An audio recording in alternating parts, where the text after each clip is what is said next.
சென்னையில் பிரபல தேவாலயத்தை இடிக்க நீதிமன்றம் போட்ட 7 நாள் கெடு. கண்ணீருடன் கிறிஸ்தவ மக்கள் கோரிக்கை. சென்னை மயிலாப்பூர் அபிராமபுரம் செயின்ட் மேரிஸ் சாலையில் உள்ள கிறிஸ்தவ தேவாலயத்தில் உரிய திட்ட அனுமதி பெறாமல் விதிகளை மீறி கட்டுமானங்கள் கட்டப்பட்டுள்ளதாக கூறி புளோமினா சோஜனகர் என்பவர் உயர்நீதிமன்றத்தில் வழக்கு தொடுத்திருந்தார். அதில் தற்போது வழிபாட்டு தலமாக பயன்படுத்தப்பட்டு வரும் சுமார் 3000 முதல் 4000 அடி வரை கட்டப்பட்டுள்ள திருமண மண்டபம், மணிக்கூண்டு மற்றும் குடியிருப்புகள் சட்டவிரோதமாக கட்டப்பட்டுள்ளதாகவும், ஏற்கனவே அத்துமீறி கட்டப்பட்டுள்ள இந்த கட்டுமானங்களை இடிக்கவும் புதிதாக எந்த கட்டுமானமும் மேற்கொள்ளக்கூடாது என தடையும் விதிக்க வேண்டும் என கோரியிருந்தார். இந்த வழக்கு விசாரணை நீதிபதிகள் எஸ்.எம். சுப்பிரமணியம், கே. ராஜசேகர் ஆகியோர் அடங்கிய அமர்வில் விசாரணை நடந்தது. அப்பொழுது அரசு கூடுதல் தலைமை வழக்கறிஞர் எம். சுரேஷ்குமார் ஆஜராகி சென்னை மாநகராட்சி 9வது மண்டல அதிகாரி பி.எஸ். ஸ்ரீனிவாசன் சார்பு நிலை அறிக்கை தாக்கல் செய்தார். அதில் எந்த அனுமதியும் பெறாமல் பல ஆண்டுகளுக்கு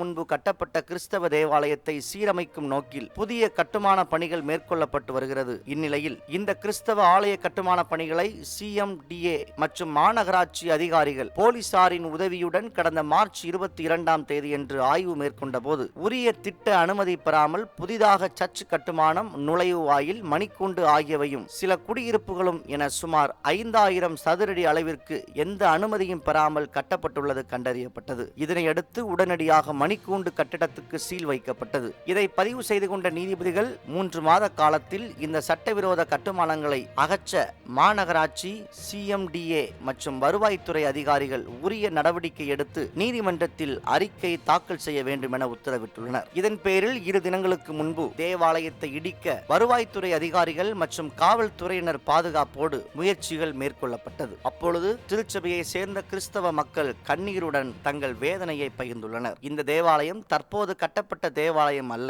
இது பல தலைமுறைகளாக இருக்கும் தேவாலயம். நூற்றுக்கணக்கான ஜனங்கள் தினந்தோறும் வந்து வழிபாடு செய்யும் தேவாலயம். சென்னை மாநகரில் முக்கிய தேவாலயங்களில் இந்த தேவாலயமும் முக்கியமானது. சென்னை மாநகரில் இட நெருக்கடியால் கட்டப்பட்ட தேவாலயத்தை தற்போது இடிக்க அதிகாரிகள் முயற்சி செய்வது வேதனை அளிப்பதாகவும், பலரின் கண்ணீரினால் கட்டப்பட்ட இந்த தேவாலயம் இடிக்கப்படக்கூடாது என்றும் மக்கள் சாந்தோம் தேவாலயம் முன்பு போராட்டத்தில் ஈடுபட்டனர். தேவாலயத்தை மீட்டெடுக்க திருச்சபை பேராயர்களும் அரசு அதிகாரிகளும் எந்த விதத்திலாவது பேச்சுவார்த்தை நடத்த முன்வர வேண்டும் எனவும் மக்கள் கோரிக்கை வைத்துள்ளனர். பல ஆண்டுகளாக மக்கள் பயன்பாட்டில் தொடர்ந்து பயன்பட்டு வரும் இந்த தேவாலயம் திடீரென அகற்றப்பட காரணம் என்ன? தேவாலயத்தை இடிப்பதில் இவ்வளவு தீவிரம் காட்ட வேண்டிய அவசியம் என்ன என்ற கேள்விகளை எல்லாம் பொதுமக்கள் வைத்த வண்ணம் உள்ளனர். பொதுமக்களின் கண்ணீரும் கதறலும் தமிழக அரசின் இதயத்தை தட்டுவதாக இந்த நிகழ்வு சென்னை அபிராமபுரத்தில் பெரும் பரபரப்பையும் சோகத்தையும் ஏற்படுத்தியுள்ளது. இந்த நிகழ்வு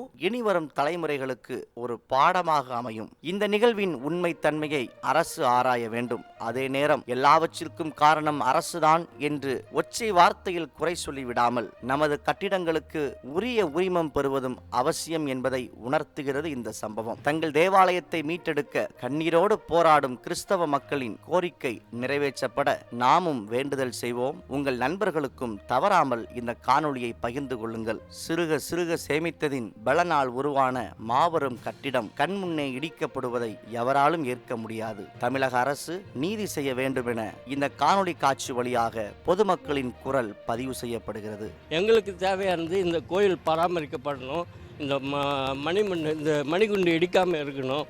இதுக்கு அரசாங்கமும் எங்கள் மயிலை மாவட்ட பிஷப்புகளும் குருக்களும் ஒத்துழைப்பு கொடுத்து எங்களுக்கு ஒரு நல்ல தீர்வு கொடுக்கணும். வேறு எதுவும் நாங்கள் கேட்கல. தயவுசெய்து கரம் கூப்பி சிரம் தாட்டி அரசாங்க அதிகாரிகளையும் எங்கள் பிஷப்பும் தலைவணங்கி கேட்டுக்கொள்கிறோம். எங்களுக்கு இந்த கோயிலை மீட்டு தருவார் பணிவோடு கேட்டுக்கொள்கிறோம். திடீர்னு வந்து இடிக்க போகிறேன், இது எதுக்காக இடிக்க வந்தாங்கன்னு எங்களுக்கும் தெரியாது. கேட்டால் இதுக்கு அப்ரூவ் இல்லை, இது ஏதோ ஒரு பெரிய கதை சொல்லிட்டு இருக்கிறாங்க. இது சாதாரண இங்கே மொத்தம் ஒரு 400-500 குடும்பங்கள் இங்கே இருக்குது. இப்போ இந்த பங்கு இடிச்சிட்டா நாங்கள் யாரும் எங்கேயும் போக முடியாது. இந்த கோயில் இடிக்கிறது மக்களோட வழித்தடம் இது. அதனால் இது பிஷப்பு எங்களுக்கு எல்லா விதத்திலும் உதவி புரிஞ்சு இந்த கோயிலோட இருக்கிற அனைத்து பிரச்சனைகளையும் தீர்த்து இதை இடிக்காமல் எங்களுக்கு இந்த கோயிலை காப்பாற்றி தர மாதிரி பிஷப்பை நாங்கள் தாழ்மையுடன் கேட்டுக்கிறோம். இது சரித்திரத்தில் புகழ்பெற்ற கோயிலாக இருந்து நாங்கள் எங்களுக்கு இங்கே பழக்கமாயிடுச்சு. எங்களுக்கு இந்த கோயில் வேணும், நீங்கள் அதுக்கு உண்டான ஏற்பாடு எங்களுக்கு செஞ்சு கொடுக்கணும். இது எல்லாமே வந்து ஒரே சர்வே நம்பரில் தான் வருது. அப்படிங்கிறப்ப அதுக்குன்னு தனியாக அப்ரூவல் தேவையில்லைன்னு அந்த காலத்தில் அது கட்டப்பட்ட சமயத்தில் சொல்லியிருப்பாங்களா என்னன்னு தெரியல. அதனால் அந்த கோயிலை கட்டி முடிச்சு இப்போ கிட்டத்தட்ட 25 வருஷம் ஆகுது. இப்போ வந்து திடீர்னு இந்த இப்போ குரோட்டோ கட்ட ஆரம்பித்தோம். ஏன்னா மணிகோபுரமே இந்த கோயிலுக்கு இல்லை அப்படிங்கிறதுனால குரோட்டோ மாதா கபி எல்லாத்தையும் சேர்த்து கட்ட ஆரம்பித்தப்ப இது ரெண்டும் அனுமதி இல்லாமல் கட்டியிருக்காங்கன்னு சொல்லி இடிக்கணும்னு சொல்லி இந்த கோயிலுக்குள்ளே அந்த வளாகத்தில் குடியிருக்கிற ஒருத்தர் வந்து கேஸ் போட்டு அது கோர்ட்டு விசாரித்து மாநகராட்சிக்கு டைரக்ட் பண்ணி இதை தடை பண்ணிட்டாங்க. அந்த கட்டடம் முழுசாக முடியல. எங்களோட கோரிக்கை என்னன்னாக்கா, இது வந்து 400 குடும்பங்கள் சேர்ந்த ஒரு பங்கு இது. இதை வந்து சடார்னு வந்து மாநகராட்சி வந்து நான் சீல் பண்ணுறேன் இடிக்கிறேன்னு சொல்கிறது நியாயமான ஒரு செயல் கிடையாது. இதுக்கு முறையாக அனுமதி வாங்குறதுக்கு அவங்க சொன்னாங்கன்னாக்கா நாங்கள் ஏதாவது ஃபைன் போட்டால் கூட பணம் கட்டுறதுக்கு நாங்கள் ரெடி. பங்கு மக்கள் எல்லாருமா சேர்ந்து பெனால்ட்டி போடுறோம். அதனால் இதை முறைப்படி இதை ஸ்ட்ரீம்லைன் பண்ணி கொடுத்தாங்கன்னா போதும். அப்ரூவலுக்கு ஸ்ட்ரீம்லைன் பண்ணிவிட்டு இதை நாங்கள் தொடர்ந்து இந்த பங்கு ஆலயத்தை உபயோகப்படுத்துறதுக்கு செஞ்சாங்கனாக்கா அரசாங்கமும் இந்த மாநகராட்சியும் சேர்ந்து செஞ்சாங்கனாக்கா ரொம்ப உதவியாக இருக்கும்.